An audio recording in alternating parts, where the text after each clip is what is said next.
కష్టపడి అన్ని తీసుకొస్తే ఆవిడ ఇంకా సరిపోలేదు, ఇంకా ఎంత ఖర్చు పెట్టినా ఇంకా సరిపోలేదు, నాకు ఇంకా కావాలి, నువ్వేం చేతకనని ప్రతిసారి నన్ను రిపోర్ట్ చేశారు.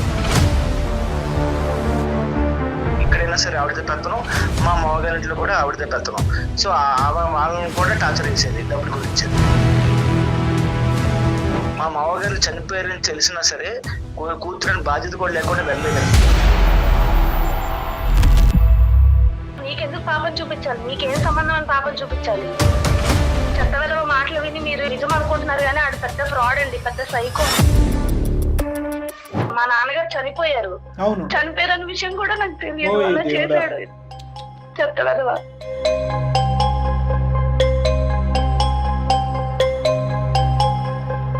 వాళ్ళ ఫాదర్ ని బతుకున్న సేపు డబ్బులు డబ్బులు నాకు ప్రతిసారి అడిగేది. ఏం మాట్లాడుతున్నాను? చెప్పు తీసుకొని కొడతాను నీకు. ఇతనేం చేస్తుంటారండి? కట్నం తీసుకుంటూ నువ్వు ఎన్ని నంగనాచి కబుర్లు ఆడినా వాళ్ళు నమ్ముతారేమో కానీ నేను నమ్మను సార్. ఆవిడ అన్ని అబద్ధాలు చెప్తుంది సార్. మరి అబద్ధం ఏంటి? నువ్వు ముద్దు పెట్టుకోబోతుంటే అమ్మాయి కొడుతున్నట్టు ఫీల్ అయిందా?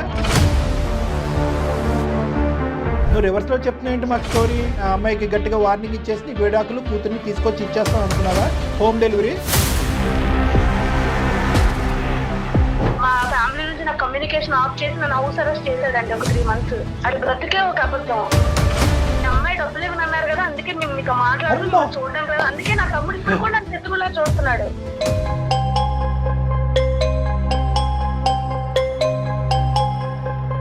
ఏదో కోపంలో జరిగింది సార్. కోపంలో మనుషులు చంపేస్తారా? తండ్రి కూతురు బంధం కూడా తెంచేసుకుంది మీ అమ్మాయి అన్నట్టుగా మాట్లాడతావా? సార్ ఇదంతా కాదు సార్, నాకు అమ్మాయికి వద్దు సార్, నాకు బిడాకులు ఇప్పించండి, లేదంటే నాకు పాపను పంపించండి. ఏం ఆటలుగా ఉందా వినోద్? విడాకులు అంటే వీడికి డివోర్స్ కాదు సార్, జైల్లో పెట్టించి ఊచలు లెక్క పెట్టించాలి. ఒక అమ్మాయి అంటే డబ్బులు ఇచ్చి ఏటీఎం మిషన్ లో చూసిన ఇలాంటి వాళ్ళకి జైల్లో పెట్టించాలి సార్. నాకు న్యాయం చేస్తారు అనుకుంటే ఆ అమ్మాయికి సపోర్ట్ చేస్తారండి సార్. అందమైన జీవితానికి ఎవరు మెయిల్ చేస్తే వాళ్ళకి సపోర్టివ్ గా మాట్లాడతారు డాక్టర్ గారు నేను అనుకుంటున్నారా ఏంటి?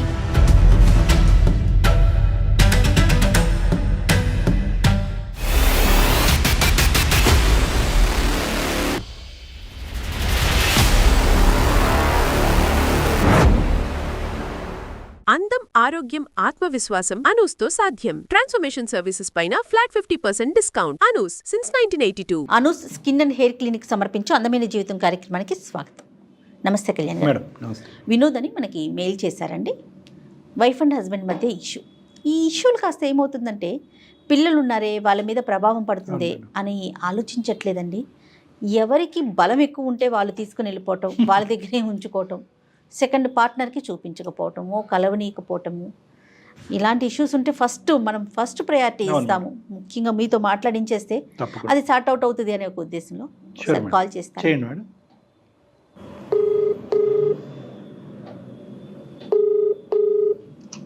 హలో, నమస్తే అండి, వినోద్ గారా? అవునండి, ఎవరండి? నేను జయానండి, సుమన్ టీవీ అందమైన జీవితం ప్రోగ్రామ్ నుంచి కాల్ చేస్తున్నాను. నమస్తే అండి. నాతో పాటు డాక్టర్ కళ్యాణ్ చక్రవర్తి గారు ఉన్నారు. ఒకసారి మీ సమస్య ఏంటో చెప్పండి, డాక్టర్ గారు సరైన సలహా మీకు అందిస్తారు. సరే అండి. ఓకే, సరే. హలో వినోద్ గారు, నమస్తే అండి. నమస్తే సార్. సార్ నమస్తే, చెప్పండి సార్. ఏంటి సార్? సార్ నా పేరు వినోద్ అండి. నాకు పెళ్లి 4 సంవత్సరాలు అయిందండి. రైట్. 1.5 year పాప ఉందండి. మా వైఫ్ వచ్చేసి సౌమ్య అండి. మీరేం చేస్తుంటారు? సార్ నేను బిజినెస్ చేస్తున్నానండి. లవ్ మ్యారేజా, అరేంజ్డ్ మ్యారేజా? అరేంజ్డ్ మ్యారేజ్ అండి. పాప ఎంత అండి? పాపకి 1.5 year అండి. ఓకే, చెప్పండి సార్. సార్ అయితే మా వైఫ్ కి కొంచెం డబ్బు పిచ్చండి. అంటే ఎక్కువ ఖర్చులు చేయడం, లగ్జరీగా బతకాలనుకోవడం, ఇప్పుడు నాకు ఇది కావాలి అది కావాలని చెప్పడం, అందరితో కొంచెం కంపేర్ చేసుకోవడం, పక్కింటి వాళ్ళు ఎలా ఉన్నారు, ఎదురింటి వాళ్ళు ఎలా ఉన్నారు అని కంపేర్ చేస్తూ ఉంటే కొంచెం గొడవలు అయినాయి సార్. పాప పుట్టిన తర్వాత కూడా ఇంకా ఎక్కువైనాయి సార్. అంటే మా అన్నయ్య కొంచెం సాఫ్ట్వేర్ సార్, నేనైతే బిజినెస్ అండి. మా అన్నయ్య కొంచెం ఎక్కువ సంపాదిస్తారు నా మీద. సో మా అన్నయ్య వాళ్ళు కూడా చూసారు, వాళ్ళందరూ గొప్పలు అయిపోయారు, మనం ఇంకా ఇక్కడే ఉన్నాము, లగ్జరీ లైఫ్ కావాలి నాకు అని చీటింగ్ మరి గొడవ పడేది సార్. తనేం చేస్తుంటారండి? తను ఏమైనా జాబ్ చేస్తారా? లేదండి, ఆవిడ హౌస్ వైఫ్. ఓన్లీ ఖర్చు పెట్టడమే తను. నేను తప్పు చెప్పినా సరే నన్నే కావాలని టార్గెట్ చేయడం, నువ్వేం చేతకాని పడివి, నువ్వేం చేయడం లేదు, నువ్వేం సంపాదించడం లేదు. అంటే మీరు మామూలుగా వినోద్ గారు అంటే ఇంటికి సంబంధించిన అవసరాలు కానీ ఖర్చులు కానీ ఆమె యొక్క అవసరాలు కానీ ఇవన్నీ దగ్గరుండి మిగతా అన్నీ చూసుకుంటారా, లేదంటే ఆవిడ ఖర్చు ఎక్కువ మీ పీనాస్థానం ఎక్కువ, అంటే మీరేమైనా పీనాస్థానం చూపెడతారా? ఇంట్లో బాధ్యతలను మావేనంటే నేను కష్టపడి అన్ని తీసుకొస్తే ఆవిడ ఇంకా సరిపోలేదు, ఇంకా ఎంత ఖర్చు పెట్టినా ఇంకా సరిపోలేదు, నాకు ఇంకా కావాలి, నువ్వేం చేతకన్నాడు ప్రతిసారి నన్ను అంటే ఆవిడకి ప్రైమరీ కంపారిజన్ పారామీటర్ ఎవరో కాదు, మీ ఓన్ బ్రదరే. ఎందుకంటే అతను ఎంప్లాయీ, వాళ్ళకి ఏంటంటే స్టాండర్డ్గా ఒక శాలరీ వస్తుంది, స్టాండర్డ్గా ఒక టైమింగ్ ఉంటుంది. Okay okay. బిజినెస్ ఎక్స్పాండ్ అయిన తర్వాత మనకు లైఫ్ లో సెటిల్ అవ్వచ్చు. ఇప్పుడే కంగారుకు మనకి ఇంకా టైం ఉంది కదా, కొంచెం 2 years 3 years తర్వాత మనకి బిజినెస్ కూడా పెరుగుతుంది, అప్పుడు దాకా వెయిట్ చేయంటే లేదు నాకు లగ్జరీగా పోవాలి. మీరు ఒంటరిగా ఉంటారా, మీతో పాటు ఎవరు ఉంటారు? మీ బ్రదర్ వాళ్ళ వైఫ్ కూడా మీతోనే ఉంటారా? లేదండి, వాళ్ళు వేరేగా ఉంటారు, మేము సెపరేట్ గా ఉంటాం. నన్ను ఒక్కనే కాదు సార్, వాళ్ళ ఇంట్లో వాళ్ళు కూడా ఉంటుంది. మా మామగారు కూడా కొంచెం ఆయన రిటైర్ అయిన ఎంప్లాయీ, ఆయన కూడా ఆరోగ్యం బాగుండేది కాదు, ఆయన కూడా చాలా ఇబ్బంది పెట్టేదండి డబ్బుల గురించి. సో మీరని ఇవ్వండి, నేను అల్లుడితో ఉండలేకపోతున్నాను అని చెప్పేసి మీరని డబ్బులు ఇవ్వండి అని చెప్పి ఆయన కూడా టార్చర్ పెట్టేది. మా బాబుమరిది చిన్నపిల్లడు అండి, అంటే కొంచెం టీనేజ్ అబ్బాయి, ఎక్కడైనా సరే ఆవిడతో పెత్తనం, మా మామగారి ఇంట్లో కూడా ఆవిడతో పెత్తనం. సో వాళ్ళని కూడా టార్చర్ చేసేది డబ్బుల గురించి. ఆయన ఉన్నప్పుడు కూడా ఆయన ఒక్క రోజు కూడా మెన్షన్ ఉండేది కదండి, ప్రతి రోజు ఫోన్ చేసి నాకు డబ్బులు పంపిస్తారా లేదా, ఇక్కడ అల్లుడు ఇలా చూసుకోవట్లేదు, చేతకాని చేశారని చెప్పేసి ఆయన్ని టార్చర్ పెట్టడం, నన్ను టార్చర్ పెట్టడం. ఓకే, టార్చర్ పెట్టి డబ్బుల గురించి. అతను ఉన్నారండి మీ మామగారు? అప్పుడు లేరండి, ఆయన చనిపోయారు. ఆ తర్వాత ఇలా రోజు గొడవలు వేయడం వల్ల పాప కూడా సరిగ్గా చూసినది కదండి, పాప గురించి కూడా నేను గొడవ పడేవాడిని. నువ్వు సరే మనందరం అయితే గొడవ పడుతున్నాము, పాపలను సరిగ్గా చూసుకోవాలంటే లేదు అని చెప్పేసి ఆ పాప గురించి కూడా గొడవ పడేదండి. అలా గొడవ పెరిగేప్పటికి పాపని తీసుకుని వాళ్ళ పుట్టింటికి వెళ్ళిపోయిందండి. వైఫ్ మీ పాప మీతో లేరా? లేరండి. ఏ కారణం చూపెట్టి వెళ్ళిపోయింది అమ్మాయి? అదేనండి, నేను సంపాదించట్లేదు, పాపను కూడా సరిగ్గా చూసుకోలేవు, నువ్వు చేతకున్నవి. సంపాదించట్లేదు అంటుందా, లేదంటే తన ఖర్చులకి మీ సంపాదన సరిపోవట్లేదు అంటుందా? తన ఖర్చులు నా సంపాదన సరిపోవట్లేదు అంటున్నా. సార్ ఇంకో విషయం చెప్పాలండి, మా అమ్మాయి ఎటువంటి క్యారెక్టర్ అంటే, మా మామగారు చనిపోయారని తెలిసినా సరే కూతురని బాధ్యత కూడా లేకుండా వెళ్ళలేదండి. అంటే ఆయన బతుకున్నప్పుడు సాధించింది, డబ్బులు ఇవ్వలేదని చెప్పేసి చనిపోయినప్పుడు కూడా చూడడానికి కూడా వెళ్ళలేదండి. నేనే వెళ్ళి దగ్గరుండి మా బావగారికి చూసుకున్నానండి అప్పుడు. సో అంటే తను అడిగినప్పుడల్లా ఆ డబ్బు ఇవ్వలేదనే కోపంతో తండ్రి చనిపోయిన తర్వాత కూడా వెళ్ళలేదా? ఆమె వెళ్ళలేదండి. మరీ టూ మచ్ అండి. పాపను చూడడానికి వెళ్తున్నా సరే పాపను కూడా చూపించేది కాదండి, ఫోన్ లో కూడా మాట్లాడించేది కాదు. ఇలా సంవత్సరం నుంచి అడుగుతూనే ఉన్నాను, ఒక్కసారి నా ఇంటికి రండి, మనం మాట్లాడుకుందాం, ఇంటి గురించి మాట్లాడుకుందాం అంటే లేదు, నీకు నాకు సంబంధం లేదు, పాపను కూడా చూపించను, పాపకి నీకు సంబంధం లేదని చెప్పి అలా గొడవ కూడా చేసేదండి. పోనీ విడాకులు తీసుకుందాం అంటే దానికి ఒప్పుకోవడం లేదండి. విడాకుల వరకు వెళ్ళిపోయిందండి. అంటే మీరు ప్రపోజ్ చేశారా విడాకులు తీసుకుందాం అని చెప్పి? మరి సంవత్సరం నుంచి తను ఎటువంటి ప్రపోజల్ ఓకే, సంవత్సరం బట్టి రాలేదు అని చెప్పి ఈ మధ్య కాలంలో మీరు విడాకులను అడిగారా? అవునండి. దానికి ఆవిడ ఏమంటది? విడాకులు వద్దు అని అంటది, కానీ ఇక్కడ ఎటువంటి మార్పు వస్తే కనుక పాపను తీసుకుని మళ్ళీ మీ దగ్గరకు వస్తానంటది. ఆవిడకి ఏం కావాలి అంటే మీరు ఇంకొన్ని కోట్లు సంపాదించాలా? అవునండి. అంటే ఇప్పుడు మా అన్నయ్య కోటీశ్వరుడు కదండి, నేను కూడా అట్లా ఎక్కువ సంపాదించి ఆవిడ చూసుకోవాలి. మీరు కోటీశ్వరుడు అవడానికి ఇంకో 10 సంవత్సరాలు పట్టినా కూడా ఆవిడ అక్కడే ఉంటది, మీరు ఇక్కడే ఉండాలి అప్పటి వరకు. అవునండి. అందుకని నేను నాకు విడాకులు ఇప్పించండి సార్, లేకపోతే కనీసం నా పాపను నాకు దగ్గర పంపించండి, అందుకోసం సార్ ఇదంతా. సో మీరు అనేది ఏంటంటే కనుక మీ భార్య అయితే మీకు వద్దు సార్, ఎందుకంటే ఆవిడ యొక్క ఖర్చు అవనియండి, ఆవిడ యొక్క డిమాండ్స్, మెంటాలిటీస్, తండ్రి చనిపోయినా కూడా చూడటానికి వెళ్ళినటువంటి కూతురు మీ భార్య కింద వద్దు సార్. కూతురు అయితే కావాలి మీకు? కూతురు కావాలి సార్. ఆ అమ్మాయి పేరెంట్స్తో మాట్లాడారండి, వాళ్ళ మదర్ ఉన్నారు కదా, వాళ్ళతో ఎవరితో మాట్లాడారా మీరు? వాళ్ళందరికీ ఈవిడ మెంటాలిటీ తెలుసు కదా, వాళ్ళు ఏమంటారు? వాళ్ళ తమ్ముడికి ఇప్పుడే తెలిసింది సార్, ఈ మధ్యనే కొంచెం వాళ్ళ అక్క గురించి తెలిసిందే, ఫాదర్ లేరు సార్, చనిపోయారని చెప్పాను కదా. వాళ్ళ మదరు వాళ్ళ తమ్ముడు చెప్పింది కదా సార్, ఇవిడితే పెత్తనం, వాళ్ళు మాట్లాడించేది కాదు సార్ అసలు. పెత్తనం ఓకేలేండి, కానీ అట్లీస్ట్ బాబు అల్లుడు గారు ఇలా ఉంది, ఇంట్లో పరిస్థితి ఇలా ఉంది, ఈ అమ్మాయి ఇలా అంటుంది, ఇన్ని రోజుల తర్వాత తను మీ దగ్గరకు వస్తుంది, మీరు ఇబ్బంది పడకండి, పాప ఇక్కడ బాగానే ఉంది, ఏదో ఒకటి అంటే వాళ్ళ సైడ్ ఉండేటటువంటి వాళ్ళు మీకు ఓదార్చడానికి, ఈ పెళ్లి విడిపోకుండా ఉండడానికి ఏమైనా జాగ్రత్తలు తీసుకుంటున్నారా? వాళ్ళు మాట్లాడారు సార్, కానీ ఆ అమ్మాయి నా సైడ్ వ్యతిరేకంగా చెప్పేది సార్, నేనేదో ఆమెను ఇబ్బంది పెట్టినట్టు, నేనేదో ఆమెను సరిగ్గా చూసుకున్నట్టు చెప్పేది సార్. సో అక్కడ బాగా బ్రెయిన్ వాష్ చేసింది కాబట్టి వాళ్ళు కూడా ఎవరికి మీకు కౌన్సిల్ చేయట్లేదు, ఆ అమ్మాయికి ఏం చెప్పట్లేదు. అవును సార్. డైవర్స్ నోటీస్ పంపించాను సార్, దానికి కూడా రిప్లై లేదు సార్. ఓహో, దానికి కూడా రిప్లై లేదండి? లేదు సార్. అంటే ఆవిడకి ఇష్టం లేదు. అంటే డైవర్స్ అనేది ఆబ్జెక్టివ్ కాదు, మీ ఆబ్జెక్టివ్స్ అయితే క్లియర్గానే ఉన్నాయి. డైవర్స్ కావాలి, పాప నా దగ్గరికి కావాలి, ఆవిడతో ఎటువంటి సంబంధం ఉండకూడదు అనేది మీ ఆబ్జెక్టివ్స్ క్లియర్గా ఉన్నాయి. ఆ అమ్మాయి ఒక ఆబ్జెక్టివ్ మీరు చెప్పిన దాన్ని బట్టి ఏంటంటే డైవర్స్ అయితే నాకు వద్దు కానీ అని చెప్పి నెక్స్ట్ ఏం కావాలో తెలియట్లేదు. నెక్స్ట్ పాప కావాలా, మీరు కావాలా, మీరు అందరూ కలిపి ఒక కుటుంబం కావాలనేది ఆ అమ్మాయి చెప్పట్లేదు. సో కొంచెం మాకు కన్ఫ్యూజన్ గానే ఉంది. కానీ చాలా ఇష్యూస్ చూస్తాం కళ్యాణ్ గారు, బహుశా మరి మీ దాకా వస్తాయేమో. భర్త వద్దు లేదా భార్య వద్దు, డివోర్స్ మాత్రం ఇవ్వరు. మరి అది ఏదైనా కక్ష సాధింపు అనుకుంటారో ఏంటో, మరి అది ఎందుకు అట్లా డెసిషన్ తీసుకుంటారు? మీరు అంటే మీ ఉద్దేశం ఏంటండి అందమైన జీవితానికి మీరు మెయిల్ పెట్టడానికి? మేడం అది నాకైతే పాప కావాలి మేడం, ఒక్కసారి కూడా కలవలేదు నాకు ఆ అమ్మాయితో నేనైతే ఉండలేను మేడం. ఆవిడ నన్ను టార్చర్ పెట్టింది. అర్థమైంది. మేము ఎవరితో మాట్లాడాలా? అమ్మాయితో మాట్లాడాలా లేదంటే మీ అత్తగారితో మాట్లాడాలా? ఆ అమ్మాయితో మాట్లాడండి సార్ ఒకసారి. మాట్లాడి అమ్మ నువ్వు దయచేసి విడాకులు ఇచ్చేసి పాపను అతనికి ఇచ్చేయనాలా? అంతే సార్. ఎట్లా కుదురుతుంది? అలా కాదు, నువ్వు నీ కండిషన్స్ ఏంటో చెప్పు. ఇంకో మీరు వినోద్ అట్లీస్ట్ ఇక్కడ ఇది ఒక సంప్రదింపు. విడాకుల గురించి అమ్మ నువ్వు విడాకులు అని చెప్పేటటువంటి ప్లాట్ఫామ్ కాదు ఇది. ఇదిగో నాకు ABCD కారణాల వల్ల నాకు నువ్వు నచ్చట్లేదు, ఇందులో ఎటువంటి మార్పు రాలేదు అని చెప్పి ఏమైనా కండిషన్స్ మీ తరపున ఏమైనా కండిషన్స్ చెప్పాలనుకుంటే చెప్పండి. ఆ తర్వాత లేదు కాదు కూడదంటే విడాకుల గురించి మాట్లాడదాం. నాతో కలిసి ఉంటారంటే పర్వాలేదు సార్, కానీ ఆవిడ కలిసి ఉండదు సార్. ఆవిడది నేను చూసినాక సార్ 4 సంవత్సరాల నుంచి పెళ్లి అయింది మాకు. ఆవిడ గురించి నాకు తెలుసు సార్, ఆవిడ మారదు సార్. అందుకని కనీసం పాపలను ఇప్పించండి, లేకపోతే విడాకులను ఇప్పించండి. అన్నిటికంటే పెద్ద ప్రాబ్లం ఏంటో తెలుసా మేడం, మధ్యవర్తిత్వం చేసి బ్యాలెన్స్ తీసుకురావడానికి ఎవరి ప్రయత్నం లేదు ఇక్కడ. అవునండి. పెద్దలు అనేవాళ్ళు ఏమైపోయారో నాకు అర్థం కావట్లేదు. పెద్దల పంచాయతీ అంటారు, కౌన్సిలింగ్ కంటే 100 రెట్లు బలమైనటువంటి ఒక శక్తి. చాలా వరకు మన క్లినిక్ వరకు రాకముందే 90% ఇక్కడ ఏంటంటే ఆ అమ్మాయి ఎవరు పెద్దవాళ్ళ మాట వినాలి అని అనుకోవట్లేదు. ఈ అబ్బాయి తన మనసులో ఉన్న భావాన్ని ఆ అమ్మాయికి ఎలా కమ్యూనికేట్ చేయాలనేటువంటి ఈ లోపల ఈ అబ్బాయి మనసు విరిగిపోయింది, అసలు బంధమే వద్దనుకుంటున్నాడు. ఆ అమ్మాయి గుర్తున్నాడో లేదో ఇతను అసలు ఒక తండ్రిగా. అంతే కదా. సరే ఒకసారి మరి మాట్లాడతారా, మరి మీ మిస్సెస్ కి కాల్ చేస్తారా? మాట్లాడతారండి. మీరు కాల్ చేసి మమ్మల్ని కాన్ఫరెన్స్ లోకి తీసుకోండి.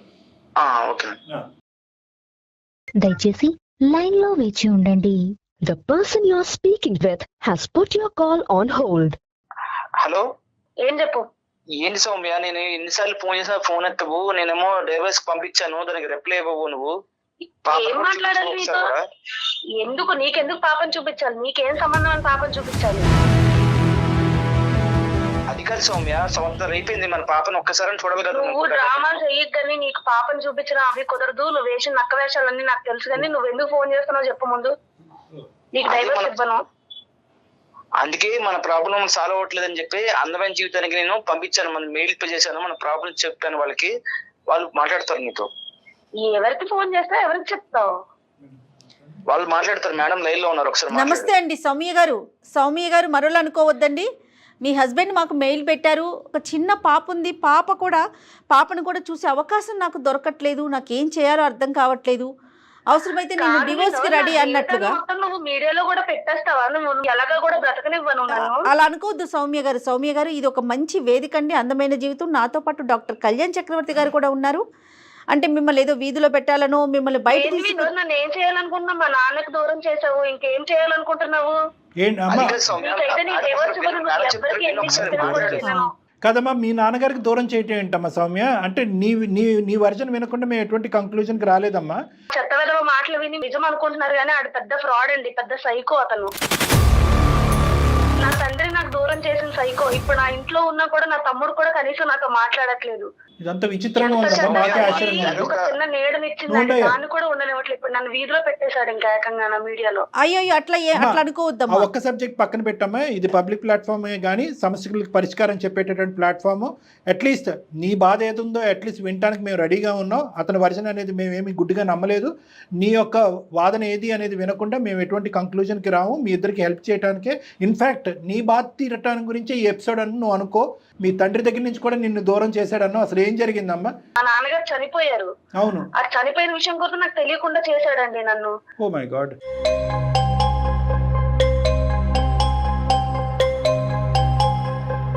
అతను ఇంకో విధంగా చెప్పాడమ్మా మాకు. ఏం చెప్పావు? వినోద్ నువ్వు చెప్పు, ఏం చెప్పావు అసలు? ఏం చెప్పావు? మాకేం చెప్పావో చెప్పు వినోద్. పాపం చూపించలే, ఏం చెప్పావు నువ్వు అసలు? అదంతా వదిలేసే, వాళ్ళ తండ్రి గురించి నువ్వు మాకేం చెప్పావో చెప్పు నాన్న. వాళ్ళ ఫాదర్ ని బతుకున్నంత సేపు డబ్బులు డబ్బులు నాకు ప్రతిసారి అడిగేది. ఏం మాట్లాడుతున్నావు? చెప్పు తీసుకొని కొడతాను నీకు. అమ్మ డబ్బులు అమ్మ చెప్తా తర్వాత కొడుతు, కానీ అతను అసలు ఏం చెప్తున్నాడు వినమ్మా. సోది మాటలు తప్పించి ఇంకేం ఉండదు. ఇంకా మేము అతని మాట విన్నాం, అంతే. ఇంకా అతని మాట మేము విన్నాం. నువ్వు చెప్పమ్మా, నువ్వు చెప్పు అసలు ఏం జరిగింది మొదటి నుంచి చెప్పు.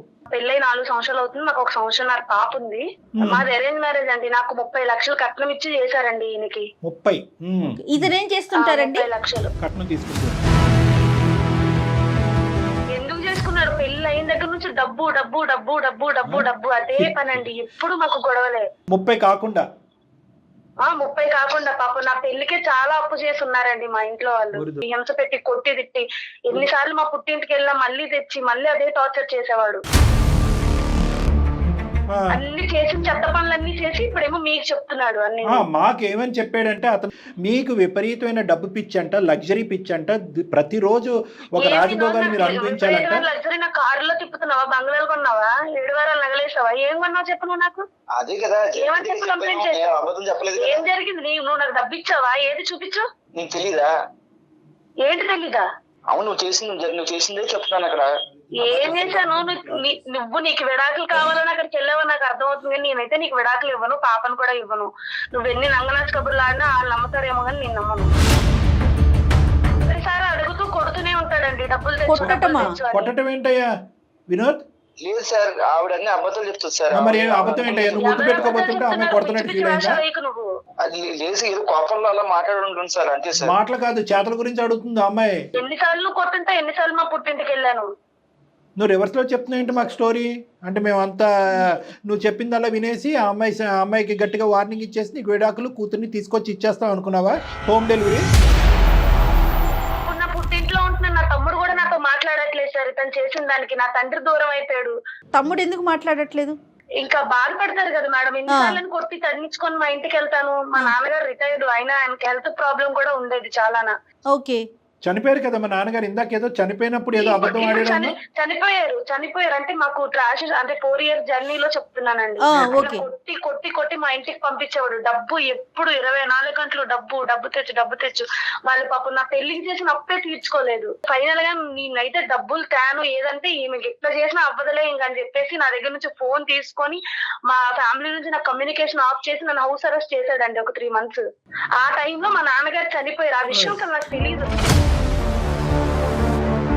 ఫంక్షన్కి వెళ్ళినప్పుడు మీ నాన్నగారు చనిపోయారంటే నేను ఇంకా చెప్తుంటే మీకు ఇంకా నాకు ఎమోషన్ వస్తుంది. చనిపోయారన్న విషయం కూడా నాకు తెలియదు. అలా చేశాడు.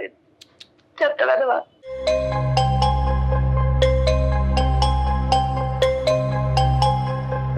మనిషివేనా? డబ్బు కోసమే.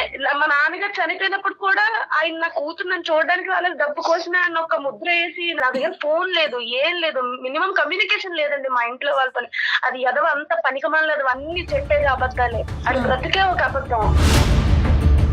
ఇతను వెళ్ళి మీ అమ్మాయి డబ్బులు ఇవ్వని అన్నారు కదా, అందుకే మేము మీతో మాట్లాడుతూ చూడడం కదా, అందుకే నా తమ్ముడు ఇప్పుడు కూడా నాకు శత్రువులా చూస్తున్నాడు. ఆఖరి చూపు కూడా లేకుండా చేశాడు. అదేనమ్మా, అదే ఇప్పుడు డబ్బులు ఇవ్వటాలు, డబ్బులు పుచ్చుకోవటాలు, కట్నాలు ఇదంతా ఒక ఎత్తు అయితే కనుక తండ్రి చనిపోయిన తర్వాత ఆఖరి చూపు కూడా నీకు దక్కకుండా చేశాడు చూడండి. దాన్ని అందుకే నేను ఇంకా బతుకుంటాను కానీ టార్చర్ అంటే ఏంటో చూపించాలని నిర్ణయం తీసుకున్నాను. ఫ్యామిలీ అంతా డబ్బు పిచ్చి ఫ్యామిలీ సార్. అన్న కూడా డబ్బు పిచ్చి నా కొడుకే. ఈయన కూడా మా నాన్నగారికి గవర్నమెంట్ ఎంప్లాయీ కదా, డబ్బులు ఇస్తాడు అని చెప్పేసి నన్ను ఊరికే కాల్చుకుని తినేవాడు సార్, కొట్టి కొట్టి. వీళ్ళు బ్రదర్ పిల్లం కూడా వెళ్ళిపోయిందా మరి? వాళ్ళు గొడవలు ఆడుకుంటారు, వాళ్ళు ఉంటారు సార్. ఫ్యామిలీ ఒకలా ఉండదు కదా సార్. మా అత్తమామ అందరూ డబ్బు పిచ్చోలే సార్. ఈయన ఏం చేసినా కూడా వాళ్ళు జోహార్లు పలుకుతా ఉంటారు, అన్నదమ్ములు వాళ్ళ ఇంట్లో వాళ్ళు కూడా. చెత్తబెట్టను వెనకేసుకుని వచ్చి ఈ రోజు మా నాన్న దగ్గర చచ్చిపోయినప్పుడు కూడా నేను చెడ్డయ్యా, ఆయన చనిపోయారు, ఆఖరి చూపు కూడా లేకుండా చేశాడు. ఇప్పటికైనా మీ అమ్మగారికి నిజాలు తెలుసమ్మా? మీ బ్రదర్ కి తెలుసో లేదో నాకు తెలియదు, కానీ మీ మదర్ ఇప్పుడు నమ్ముతున్నారు? మా అమ్మగారికి తెలుసండి. మా తమ్ముడు అయితే అసలు నా మాటలు వినిపించుకోవట్లేదు, అసలు నాతో మాటే మాట్లాడాను. నన్ను చిన్న పిల్లోడు కదా, చూసినట్టు ఏంటంటే వెళ్ళిపోతుంటాడు. తల్లి వేరు తమ్ముడు వేరు కదమ్మా, వాడు చిన్నోడు అయి ఉంటాడు. కాదు సార్, అమ్మాయి అన్ని అలాగే చెప్తుంది సార్. అలాగంటే అలా చెప్తుంది. అసలు అమ్మాయి ఎలాగే చెప్తుంది. నువ్వు ఆగు వినోద్, ఎవరు కట్టకథలు చెప్తున్నారో అర్థం అవుతుందిలే. రెండే ఇష్యూస్ చెప్పు, మనం క్లోజ్ చేసేద్దాం మ్యాటరు. సౌమ్యని కట్నం అడిగావా లేదా, తర్వాత ఇంకా కట్నం తెమ్మని చెప్పి వాళ్ళ ఇంటి మీద ఒత్తిడి పెట్టావా లేదా? Yes or no? లేదు సార్, వాళ్ళు ఇష్టపడి వాళ్ళు ఏదో వాళ్ళ అమ్మాయి కోసం ఇచ్చుకున్నారు సార్ డబ్బులు అవి. నేనైతే కట్నం అడగలేదు గిఫ్ట్ సార్. ఇచ్చారు, తర్వాత నువ్వు అమ్మాయిని ఎప్పుడు కూడా ఇప్పుడు వరకు కట్నం విషయంలో ఎప్పుడు కొట్టలేదు, వాళ్ళ ఇంటికి డబ్బులు తెమ్మని పంపించలేదు. పుట్టింటికి వెళ్ళలేదా తను ఎప్పుడు కూడాను? ఆ పుట్టింటికి వెళ్ళింది మేడం, అంటే ఏదో గొడవ మాట పెరిగి పుట్టింటికి వెళ్ళింది తప్ప అదే ఆ నేను మాట అమ్మాయిని పెరగడం touch వెనకాల చేయలేదు కథ మేడం. నీ కట్నం ఆశే కదా. దేనికి కొట్టావు, ఎందుకు పుట్టింటికి వెళ్ళాను అది చెప్పు నువ్వు. నేను ఎప్పుడు కొట్టాను? నువ్వే కదా గొడవ, చిన్న విషయానికి గొడవ పడేదానివి, పాపను కూడా చూపించలేదు నువ్వు. సార్ ఇదంతా కాదు సార్, నాకు ఆ అమ్మాయితో వద్దు సార్, నాకు ఆ బిడకలు ఇప్పించండి, లేదంటే నాకు పాపలను పంపించేసి. కాదు, ఏం కాదు, ఆటలు అమ్మాయి ఉందా వినోద్? విడాకులంటే 30 లక్షల వరకు వచ్చింది, ఇంకో 70 లక్షలు ఇస్తుందంట అమ్మాయి. మేము అమ్మాయిని ఒప్పించి ఆ 70 లక్షలు కూడా తెప్పిస్తాం అమ్మాయి ద్వారా, అప్పుడు ఓకేనా? లేదు సార్, ఆ అమ్మాయి అలాగే అన్ని అబద్ధాలు చెప్పదు సార్, ఆ మాటలు నమ్మకండి మీరు. అమ్మాయి అన్ని అబద్ధాలే, కొట్టడం అబద్ధమే, కట్నం తెమ్మంటం అబద్ధమే. నువ్వు ఇంట్లో బంధించేసి ఫోన్ తీసేసుకుని వాళ్ళ నాన్నగారు చచ్చిపోయారు అన్నప్పుడు కూడా ఆ అమ్మాయికి ఒక ఫోన్ కాల్ వరకు వెళ్లకుండా వాళ్ళ నాన్నగారు ఒక అపోహలో చనిపోవటం అనేది కూడా అబద్ధమే. లేదు సార్, ఆ అమ్మాయి ఆ బలంగా చనిపోతే వెళ్ళలేదు సార్, నేనే దగ్గరుండి చూసుకున్నాను సార్. ఆ అమ్మాయి అయితే ఎవరు తెలీదు, ఫోన్ చూడడానికి తీసుకొని ఇంట్లో పెట్టేసి పంపిస్తే నాకు ఎలా నుంచి తెలుస్తుంది? నువ్వు వెళ్ళి ఇవన్నీ నా ఒక ఎత్తు, దగ్గర తండ్రి చనిపోయి పర్ఫార్మెన్స్ కట్టించడం చేసావు. ఏంటని నాకు అన్న అవునండి, నాకు కూడా అది అనిపించింది డాక్టర్ గారు. ఏం బాబు వినోద్, ఇప్పటికైనా నిజ నిజాలు చెప్పు, ఎందుకంటే మాకు సంబంధించినటువంటి ఎంక్వైరీస్ కూడా మేము చేసుకుంటాము. ఈ నిజాలు అనేటటువంటిది ఎల్లకాలం దాగి ఉండవు. నువ్వు ఏం చెప్పాలనుకుంటున్నావు ఒకసారి ఫైనల్గా చెప్పు, దాన్ని బట్టి ఏం చేయాలనేది మేము ఆలోచిస్తాం. సౌమ్యకి ఎటువంటి హెల్ప్ చేయాలో చేస్తాం మేము. సరే, ఆ అమ్మాయి చెప్పింది నిజం అనుకోండి, నేను చెప్పిన అబద్ధాలు అనుకోండి, నేను బిస్కిన్ ఆ అమ్మాయి ఏదో టార్చర్ పెట్టానంటది కదా, ఓ నేను అయితే నాతో ఎందుకు ఉండడం, అమ్మాయి విడాకులు ఇప్పించేసాను సార్, లేకపోతే నా పాప నాకు పంపించండి చాలా, ఇదంతా నాకు వద్దు. అమ్మాయి డబ్బులు ఇస్తే విడాకులు అక్కర్లేదు, డబ్బులు ఇవ్వకపోతే విడాకులు కావాలి, నీది అది రూలు. ఏ మొహం చూసి నీ బిడ్డ నీకు ఇమ్మంటావు? సౌమ్య బిడ్డ కావాలి, డైవర్స్ కావాలంటమ్మా, పంపించు. డివోర్స్ కాదు సార్, జైల్లో పెట్టించి ఊచలు లెక్క పెట్టించాలి. ఒక అమ్మాయి అంటే డబ్బులు ఇచ్చే ఏటీఎం మిషన్ లా చూసిన ఇలాంటి వాళ్ళకి జైల్లో పెట్టించాలి సార్. వీడికి విడాకులు కాదు, బతుకుంటాడు కానీ నరకం అంటే ఏంటో చూపించాలి. నేను చచ్చే వరకు ఆయన చచ్చినా కూడా ఇట్లానే అనుభవించాలి సార్, ఎందుకంటే నాలాగా ఇంకొక ఆడపిల్ల జీవితం నాశనం అవ్వకూడదు అతని చేతుల్లోని. నా తండ్రికి నన్ను దూరం చేసి నన్ను ఎంత శోభ పెట్టి ఎంత బాధ పెడుతున్నా, నా ఇంట్లో వాళ్ళని కూడా నాకు దూరం చేసి శత్రువులో చూసేలా చేశాడు సార్.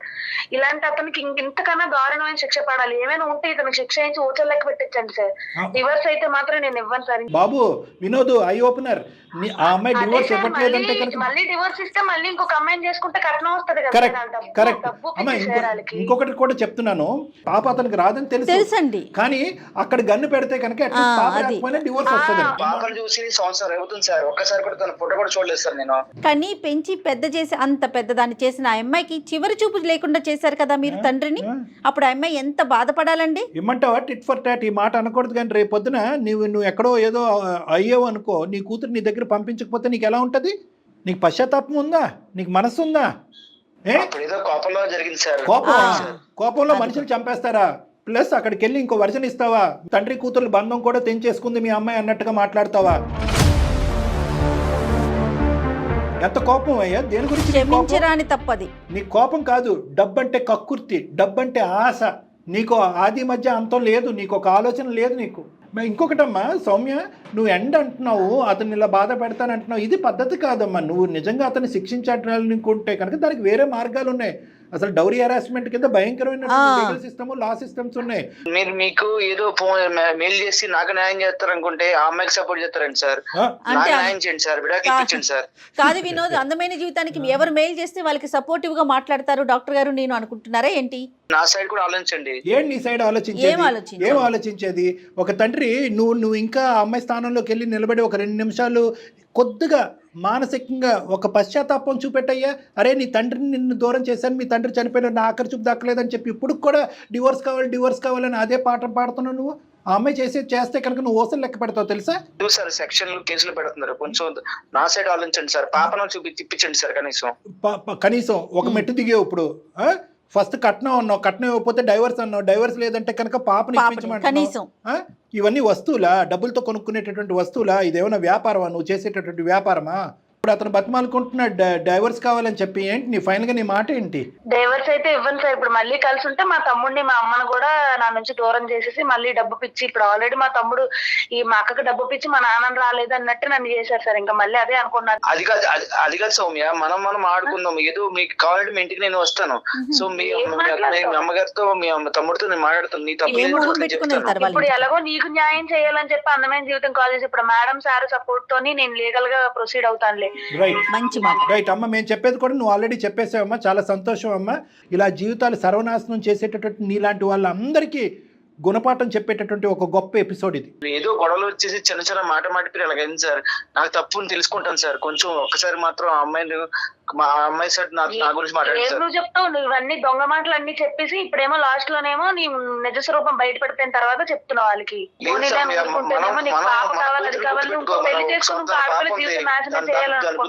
దాని గురించి మాట్లాడుకున్నాం. కూతురు ఇప్పుడు గుర్తుకొచ్చిందా మీకు? ఆ బాధతో చనిపోయినటువంటి ఆ తండ్రిని కూడా తీసుకురా, మీ ఆవిడ నీ దగ్గరికి వస్తుంది ఆటోమేటిక్ గా. మీరు రప్పిస్తాం ఒకసారికి అమ్మాయి నన్ను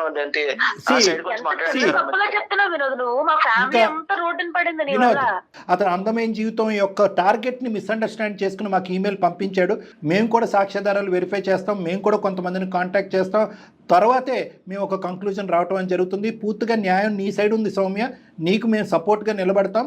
నిన్ను బతిమాలటం కానీ నిన్ను అతని దగ్గర పంపించడం అనేటటువంటి ప్రయత్నం మేము చెయ్యం. ఒకప్పుడు మేము చేసినా కూడా నువ్వు వినేటటువంటి పొజిషన్లో లేవు, ఎందుకంటే నరక యాతన నువ్వు అనుభవించావు కాబట్టి. ఈ ఫోన్ కాల్ పెట్టేసిన తర్వాత జయ మేడంతో నువ్వు టచ్లో ఉండాలి. ఎందుకంటే కనుక మేము లీగల్ హెల్ప్ ఎక్కడి నుంచి నీకు సపోర్టివ్గా ఉంటుంది అనేటటువంటి కొన్ని హెల్ప్ కూడా మీ గైడెన్స్ కూడా మేము ఇవ్వటం అనేది జరుగుతుంది. ఓకేనా సౌమ్య? ఇప్పుడు మనం ఆడుకోవాలి. ఎంతైనా సరే మన ఇద్దరు భార్య భర్తలు. సో దీంట్లో మూడో వ్యక్తి రాకూడదు కదా. సో వాళ్ళకి మరి మమ్మల్ని ఎందుకు ఈమెయిల్ పంపించేవయ్యా? మరి మేము మూడో వ్యక్తులే కదా, మేము మూడో వ్యక్తులు కాదా? మీ ఫ్యామిలీ మెంబర్స్?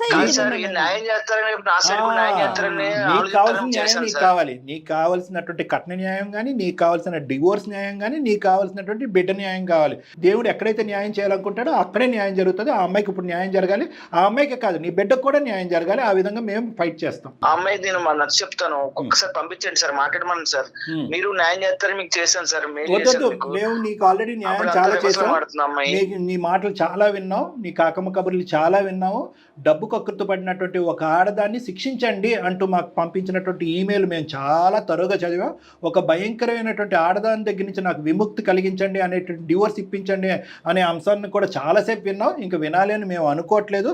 ఆ అమ్మాయికి న్యాయం ఏ విధంగా న్యాయం జరగాలో ఆ అమ్మాయి చేయడానికి మేము రెడీగా ఉన్నాం. సౌమ్య, నువ్వు మా కాంటాక్ట్లో ఉండమ్మా. మా నెంబర్ కూడా ఇప్పుడు మెసేజ్ పంపిస్తారు. మీ నెంబర్ మా దగ్గర ఉంది, మేడం పంపిస్తారు. నా సైడ్ గురించి ఆలోచించండి. నీ సైడ్ గురించి చాలా ఆలోచించాం, కానీ మేము ఇంత కఠినంగా ఎప్పుడు కూడా వ్యవహరించలేదు. కానీ ఇంత భయంకరమైనటువంటి పరిస్థితికి ఇదే న్యాయం అన్నట్టుగా మేము గట్టిగా నమ్మిన తర్వాత ఇది చెప్తున్నాం. నీకేమీ అన్యాయం జరగలేదు, ఆ అమ్మాయికి పూర్తి అన్యాయం జరిగింది. ఆ అమ్మాయికి న్యాయం ఇప్పటికైనా జరిగింది. కానీ అసలు ఎంత అంటే వాళ్ళు ఎవరు మెయిల్ పెడితే వాళ్ళ వైపు వెళ్ళిపోతుంది అట్లా అనుకుంటున్నారు ఏంటో. మేము ఎవరు అంటే ఫస్ట్ ముందు మేము చెప్తే మాదే నిజం అట్లా అనుకుంటారు కదా డాక్టర్ గారు. అది ఒకటి, ఈమెయిల్ పంపించిన ఒకటి. పోనీ ఈమెయిల్ పంపించిన తర్వాత మన ఫోన్ కాల్ ఆన్సర్ చేసిన తర్వాత నాన్న నీకేంటి అన్యాయం జరిగిందంటే అతని సైడ్ నుంచి ఒక 10%, 20%, 25% నా సైడ్ కూడా ఈ కట్నం గురించి కక్కుతుపడ్డాను, ఈ విధంగా హింసించాను, బాధపడ్డాను అనేటటువంటి మాట అంటే నీకు ఏమైనా బుద్ధి ఉందా అయ్యా? అలా మాట్లాడతారా నీ భార్యని అని అన్నా ఒక విధంగా ఉండేది. అతను కట్నం సబ్జెక్ట్ తీయలేదు, వాళ్ళ తండ్రి చనిపోయినటువంటి సబ్జెక్ట్ను మార్చేశాడు. క్రూరాతి క్రూరంగా ఒక భార్యని డిస్క్రైబ్ చేశాడు. అసలు కనికరం లేనటువంటి డబ్బు పిశాచి అన్నట్టుగా డిస్క్రిప్షన్ ఇచ్చాడు. పైపెచ్చి ఏంటంటే కాంప్రమైజు, నెగోసియేషన్, కౌన్సిలింగ్ అనే పదాలు కాకుండా భార్య డిలీటెడ్. ఎందుకంటే కట్నం రానటువంటి భార్య నాకు ఇమీడియట్ గా డిలీట్ అయిపోవాలి. డివోర్స్ ఇస్తే కనుక నేను పరిగెట్టుకుని ఇంకో అమ్మాయిని చేసుకుంటాను, కూతురిని గిఫ్ట్ గా పంపించండి. చూడండి, ఇంత కక్కుర్తి అయినటువంటి మనిషి, ఇటువంటి మనస్తత్వం, దయాదాక్షిణ్యాలు లేనటువంటి ఈ మనిషితో ఏ ఆడదాన్ని పంపిస్తామండి? తండ్రి చనిపోయిన తర్వాత కూతుర్ని పంపించలేదండి. చెప్పకపోవటం విషయం చెప్పకపోవటం డాక్టర్ గారు విషయం చెప్పకపోవటం చాలా బాధాకరమైన విషయం కదా. సౌమ్యకి పూర్తి మద్దతు ఇద్దాం మనం, కానీ డాక్టర్ గారు మీరు పాపని తీసుకెళ్లే ఉద్దేశం అతనికి లేదండి, ఓన్లీ డివోర్స్ కోసమే. కాకపోతే ఆ అమ్మాయిని మనకి ఎరగా చూపిస్తున్నాడు అంతే, వదులుతాడనేసి. సో సౌమ్యతో నేను మాట్లాడి తనకి హెల్ప్ చేద్దామండి. నమస్తే.